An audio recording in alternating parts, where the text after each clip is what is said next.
Have you ever wondered why you were born into this exact family? Why your father is who he is? Why your mother shaped you in the way she did? Why your siblings, whether loving or difficult, walked alongside you in this life?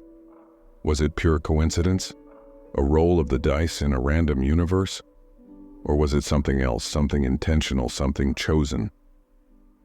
What if I told you that long before you arrived here, your soul had already made a choice? A deliberate, purposeful choice. And that choice was this: to be born into this family, with these people, in this exact situation.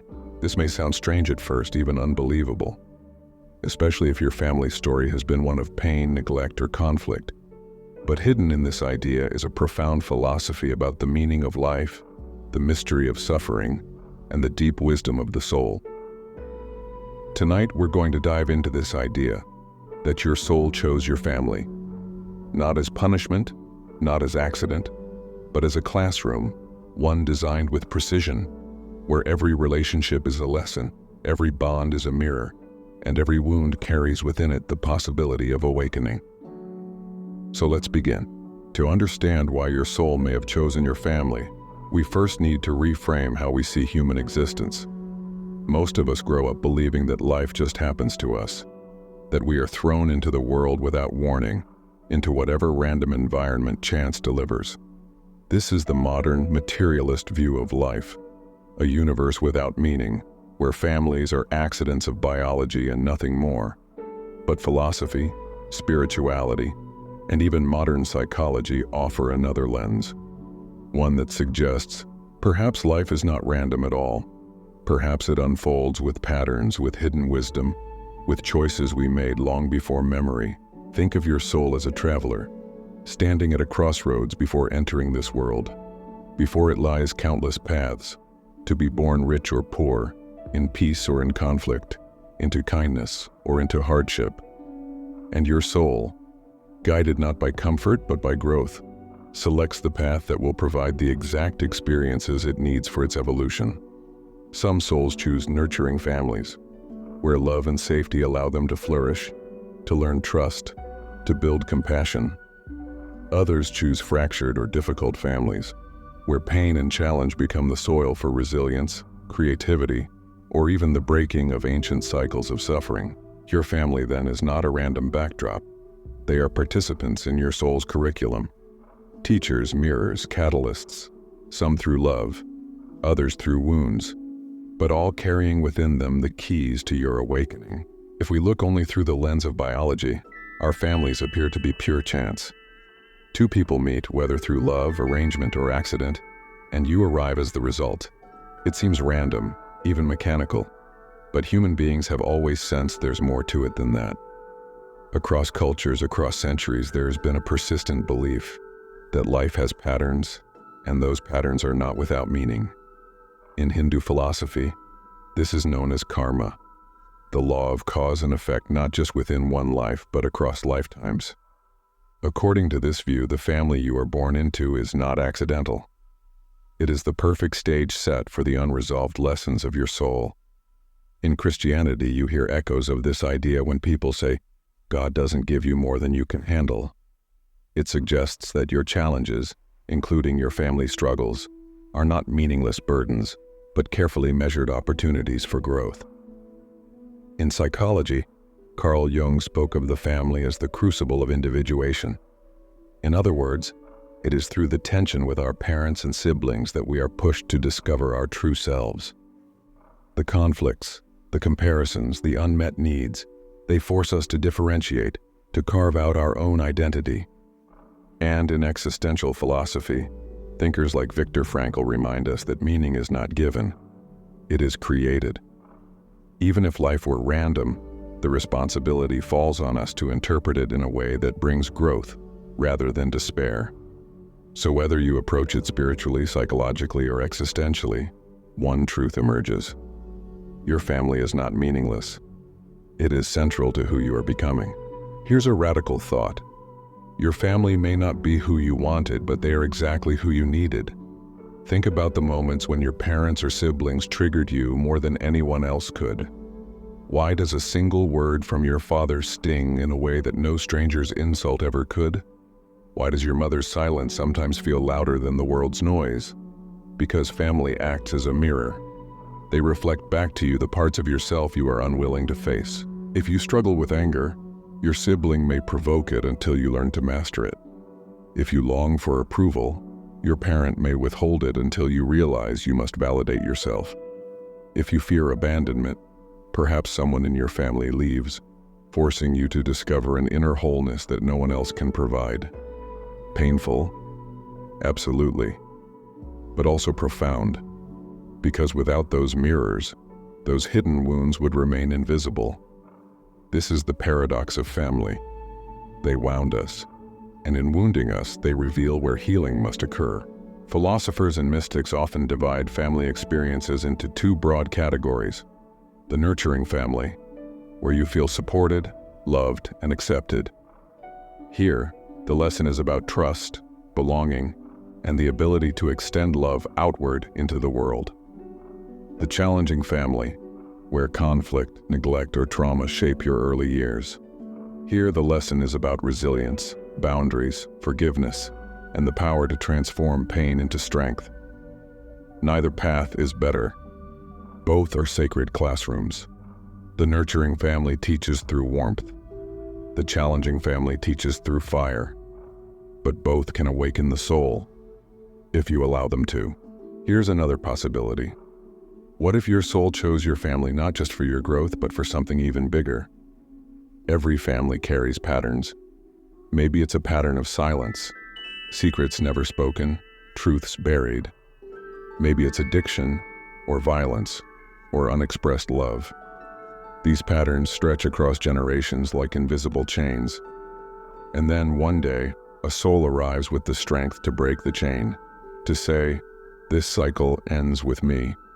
Perhaps that's you.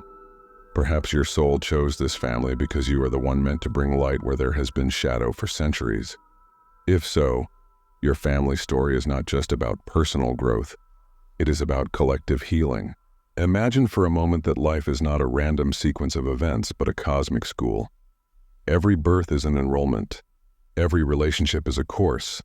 Every hardship is an exam.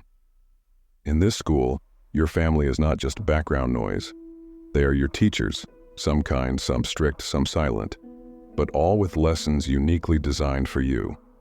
This isn't just poetic metaphor. Ancient cultures took this idea very seriously.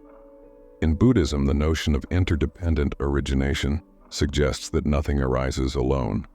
Everything is connected. Everything is chosen through chains of cause and effect. Your family, therefore, is part of a karmic web stretching back before birth. In Native American traditions, families were seen as threads in a sacred web of ancestors. Being born into a lineage wasn't chance, it was a continuation of responsibility. The soul comes into a family line not only to learn, but to carry forward, to heal, to honor those who came before. In Greek mythology, even the gods could not escape the power of family. Zeus, Hera, Athena, all were shaped by the dramas of their divine parents and siblings. Myth was a way of saying, even in heaven, the family is the forge of destiny. Take the story of Oedipus, the tragic king from Sophocles' plays.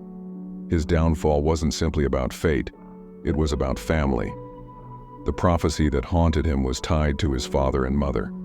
His journey reminds us of a truth philosophy has always wrestled with, that who we are cannot be separated from where we come from. But unlike Oedipus, we are not doomed to repeat blindly. The difference is awareness. If you begin to see your family story as chosen, you move from victimhood into authorship. You become not just a character in the family myth, but its rewriter. There's an ancient saying from the Stoics, "Fire tests gold, adversity tests the soul." Think about that in the context of family. Your family is the fire. It burns, it pressures, it exposes your weaknesses. But in doing so, it purifies. It reveals the gold hidden within you.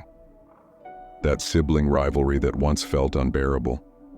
Perhaps it forged your competitive drive, your independence. That critical parent who never seemed satisfied? Perhaps they pushed you to discover your own worth beyond external validation. That absent figure, whose silence left an empty seat at the table. Perhaps they awakened in you a lifelong search for connection, depth, and belonging. In the alchemy of the soul, even pain becomes gold. Here's another image offered by many spiritual traditions. Before birth, souls gather in a kind of circle of agreements. In this circle, roles are chosen. One soul says, "I will be your father, and I will be strict, so that you learn strength." Another says, "I will be your mother, and I will nurture you so that you learn compassion." Another may say, "I will be the sibling who challenges you, so that you grow resilient."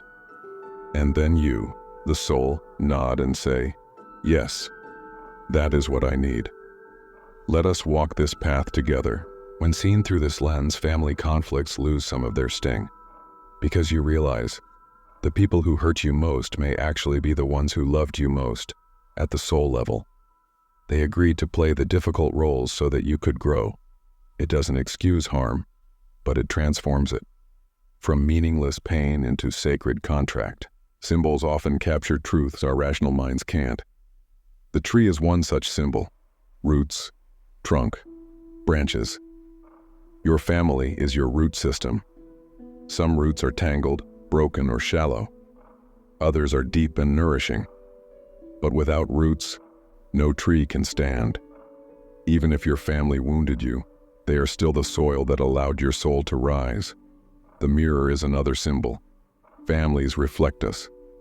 Sometimes they reflect beauty, sometimes shadow. But either way, they show us what we must see. And then there is the forge.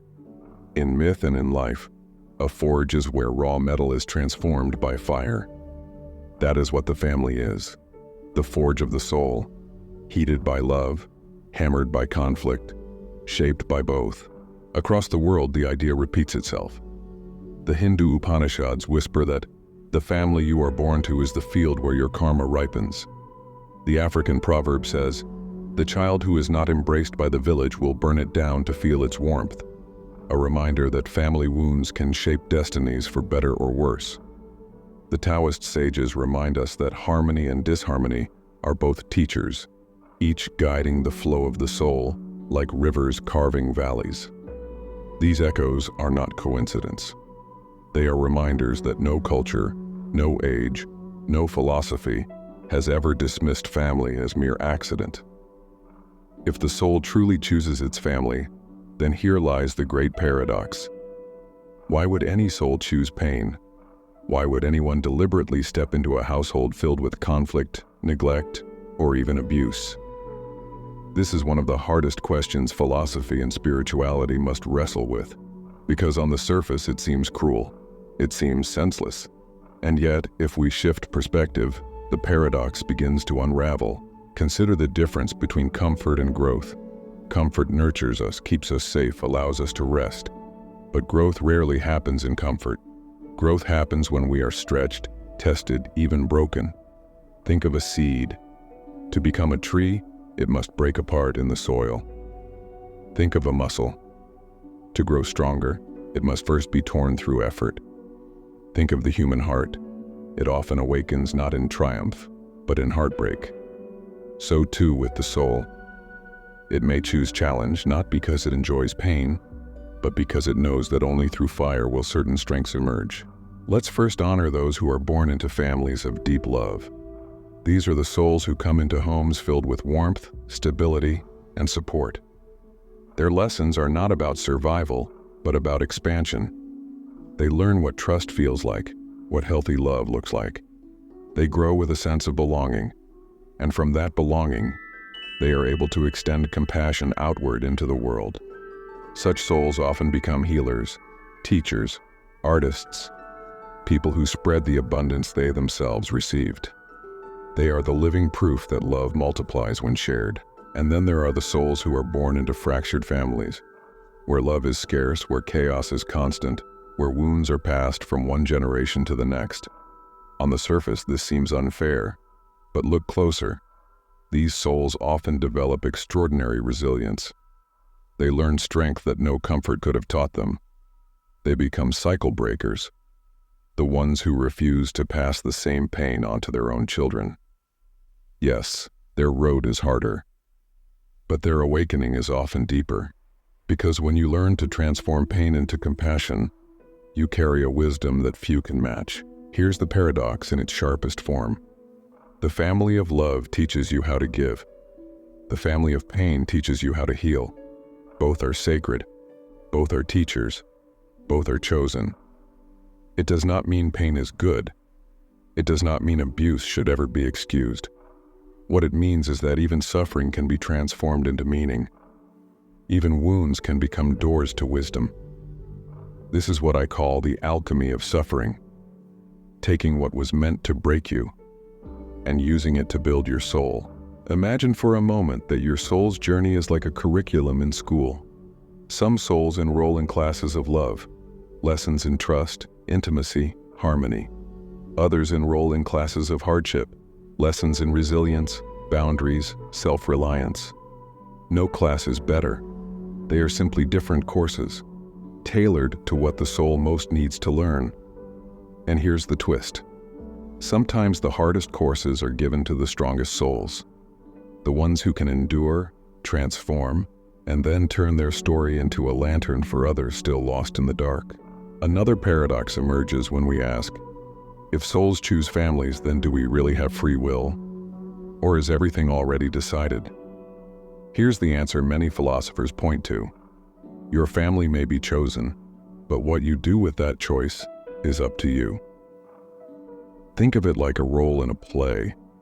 You don't choose the stage you're born onto, or the characters who surround you, but you do choose how you act, how you respond, what meaning you create. Your father's anger, your mother's silence, your siblings' rivalry. These are not scripts you must blindly follow. They are prompts, and you are free to improvise, to rewrite, to break the cycle if you choose. So yes, your soul may have chosen the setting, but within that setting your freedom is absolute, and that freedom is what makes you human. To be born into a family is to receive a dual gift. The gift of inheritance, the traits, beliefs, and patterns passed down to you. The gift of choice, the power to accept, reject, or transform what you've inherited. Some inherit love, and their task is to extend it further. Some inherit pain, and their task is to end it. Both are sacred. Both are valid. Both are part of the soul's journey. Take a moment and think about your own family. The people who raised you, the home you grew up in, the memories, good and bad, that still echo inside you. Now ask yourself this question. If my soul chose this family, what might it have been trying to learn? Notice how this single shift changes the story. Instead of asking, why did this happen to me? You begin to ask, what did this happen for? This is not about excusing harm. It's about reclaiming power. Because when you see your family as chosen, you are no longer just a victim of circumstance. You are a participant in destiny. Every family offers lessons, some through love, some through pain.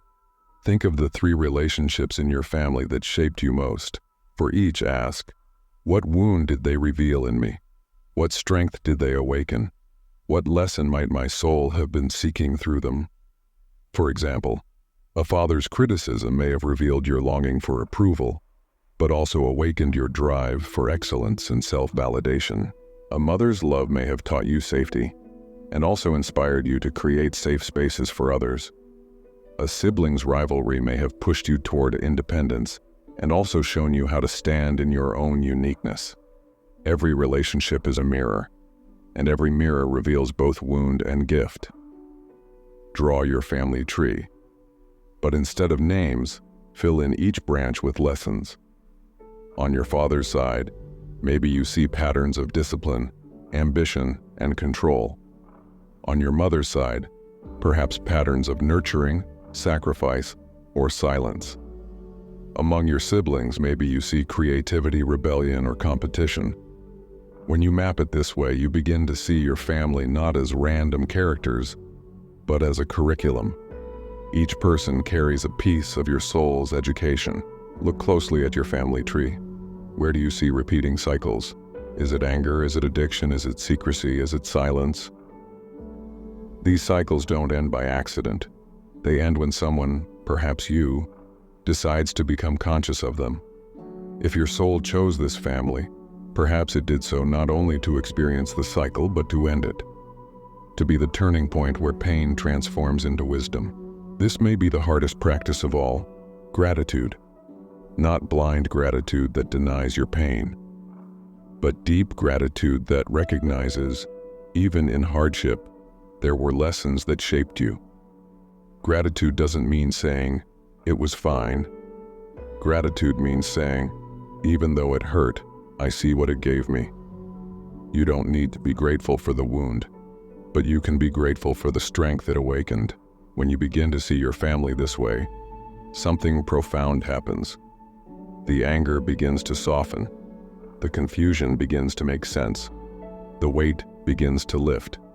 Because you realize you are not trapped in a story of randomness. You are walking a path of meaning. Your family is no longer just a collection of people. They are your soul's greatest teachers, whether they knew it or not, whether they wanted to be or not. And here's the most liberating truth. Even if your soul chose this family for the lessons, you still have the freedom to choose what comes next.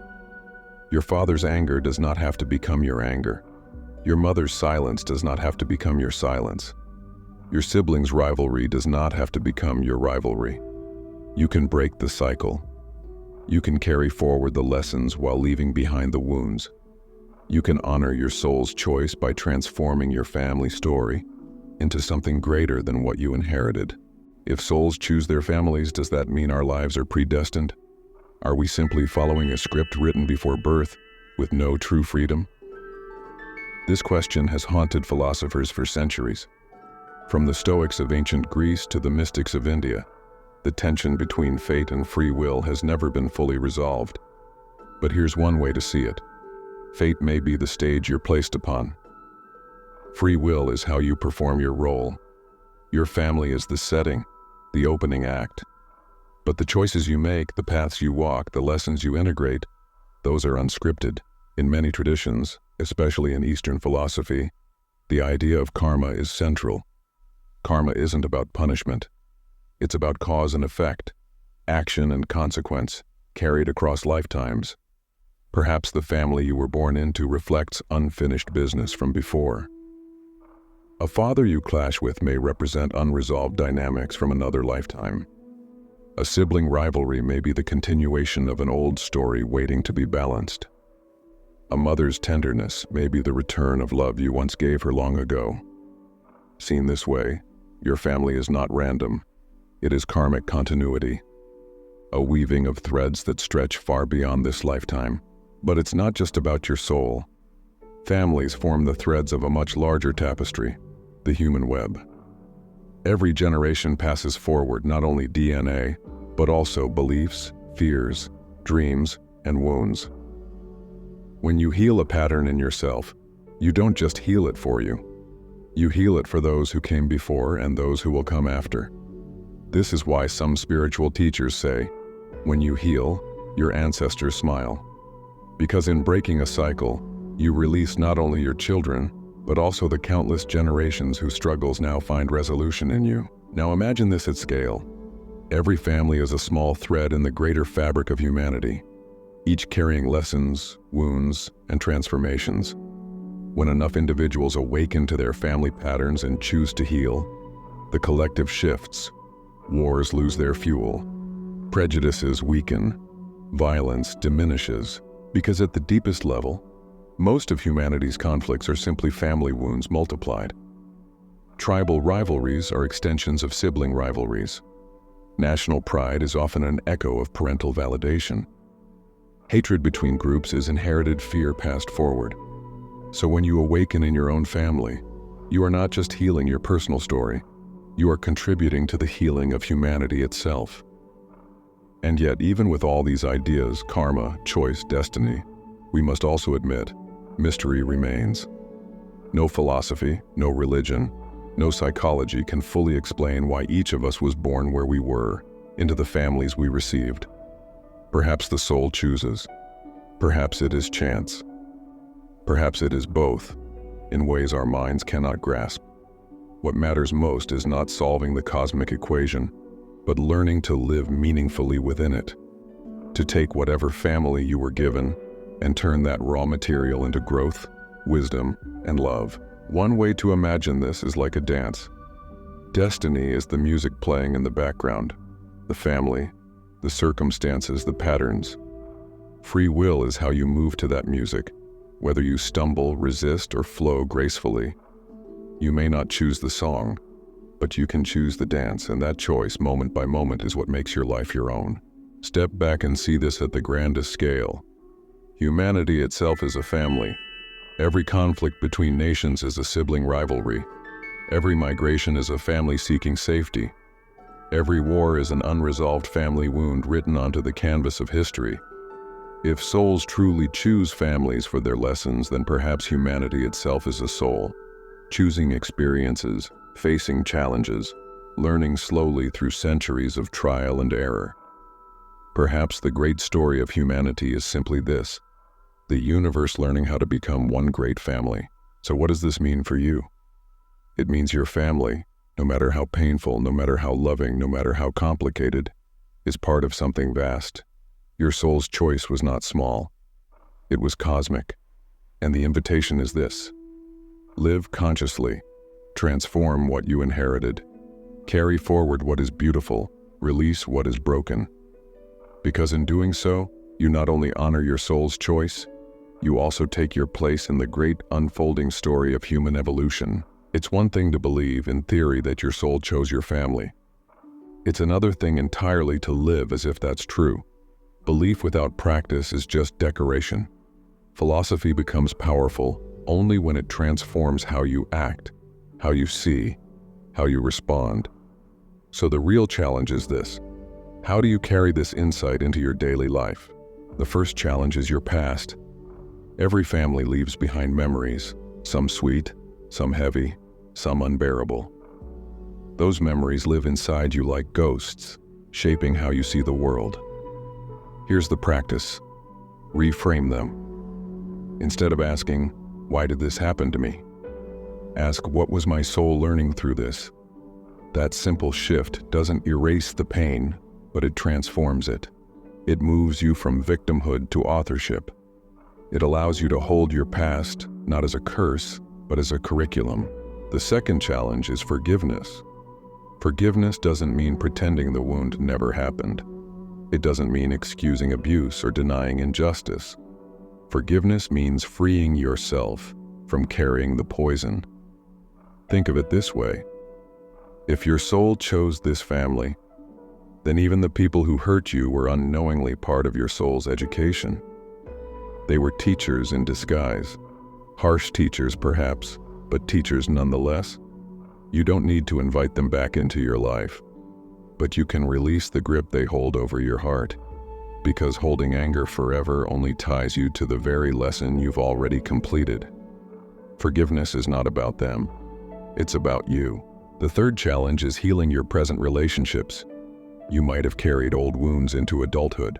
Maybe you avoid conflict because your parents fought constantly. Maybe you cling too tightly because you never felt secure. Maybe you push love away because it feels foreign. Here's the practice: notice the patterns, trace them back, see how they echo your family story, and then ask, do I want to continue this, or do I want to write a new chapter? Healing means becoming conscious of the script and then editing it. The fourth challenge is parenting, or more broadly, how you influence the next generation. Whether you have children or not, you pass forward what you've learned through your actions, your words, your energy. If your soul chose your family for lessons, then your children's souls are doing the same with you. They are not blank slates. They are participants in their own mysterious curriculum. Your role is not to control their story, but to support it, to offer love, guidance, and protection, while honoring that their soul is on its own path. And here's the beauty: every act of awareness you bring to your family story creates more freedom for theirs. When you break a cycle, they don't have to carry it. When you heal a wound, they inherit the healing, not the hurt. The final challenge is compassion for yourself and others. When you see every family as chosen, compassion deepens, because you realize behind every behavior is a story, behind every wound is a lesson, behind every difficult person is a soul navigating their curriculum. This doesn't mean tolerating harm, but it does mean softening the judgment. It means replacing the question, "What's wrong with them?" with, "What are they learning?" And for yourself, compassion means recognizing that you're still learning too. You don't have to get it right all the time. You don't have to heal overnight. You are in class, like everyone else, and the soul's education takes a lifetime. Ultimately, carrying this insight into daily life means living in such a way that your family story becomes a legacy of growth, not repetition. You honor your ancestors by breaking their cycles. You honor your soul by living consciously. You honor your children by giving them more freedom than you had. And in doing so, you prove the wisdom of your soul's choice. Imagine for a moment that your life is a single thread in an enormous tapestry. Not just any tapestry, but one woven from countless lives, countless decisions, countless acts of love and suffering across generations. Your family, with all its beauty and all its pain, is a knot in this grand design. A knot your soul specifically chose to encounter, to unravel, to learn from. Every argument, every loss, every quiet moment of connection or despair was part of a deliberate, invisible curriculum. From this perspective, nothing is wasted. Every difficulty carries hidden intelligence. Every relationship, no matter how complicated, carries hidden instruction. To understand that your soul chose your family is to gain a profound freedom. It doesn't mean you are bound to repeat mistakes. It doesn't mean you have to excuse suffering. But it does mean you can step outside the script for a moment and observe. Which patterns are yours? Which wounds are inherited? Which roles were assigned to you, and which can you now rewrite? This awareness is like stepping onto a mountaintop and seeing the path you've walked in sharp relief. You can see the curves, the traps, the cliffs, but also the vistas, the rivers, the lights breaking through the clouds.